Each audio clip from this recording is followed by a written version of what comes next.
பணம் வாங்கிக் கொண்டு வாக்களிக்கும் நிலைக்கு தமிழர்களை தள்ளிய பெருமை அதிமுக திமுகவையே சேரும் என நாம் தமிழர் கட்சியின் ஒருங்கிணைப்பாளர் சீமான் குற்றம் சாட்டியுள்ளார்.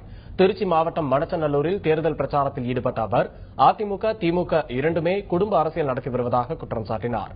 100 நாள் வேலை திட்டத்தில் பணியாற்றுவோருக்கான ஊதியத்தில் 40% பணம் கமிஷனாக போய்விடுவதாகவும் குற்றம் சாட்டினார். 100 ரூபாய் தான் சம்பளமே கொடுக்குது. அந்த 100 ரூபாயில 40 ரூபாய் கமிஷன் போக 60 ரூபாய் தான் கிடைக்குது.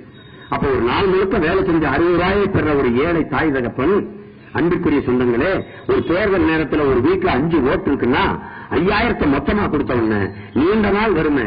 இந்த மொத்த காசை இப்படி பார்த்தது கண்ண பார்த்தே இல்ல. வறுமை அவனை அறியாம இந்த உரிமையை விற்க சொல்லிடுது, கையேந்திரான். இது அவனுடைய பிழை இல்ல.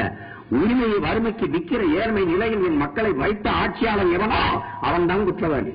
அதுக்கு பொறுப்பேற்க வேண்டியது ஐயா கலைஞரும் அம்மையார் ஜெயலலிதாவும் தான். இதேபோல கரூர் மாவட்டம் குளித்தலையில் பிரச்சாரத்தில் ஈடுபட்ட சீமான் பணம் படைத்தவன் மட்டுமே உயர் ரக மருத்துவமனையில் சிகிச்சை பெறும் நிலை இருப்பதாக குற்றம் சாட்டினார். தமது கட்சி ஆட்சிக்கு வந்தால் ஏழை முதல் பணக்காரன் வரை அனைவருக்கும் ஒரே மாதிரியான மருத்துவ சிகிச்சைகள் கிடைக்கும் எனவும் தெரிவித்தார்.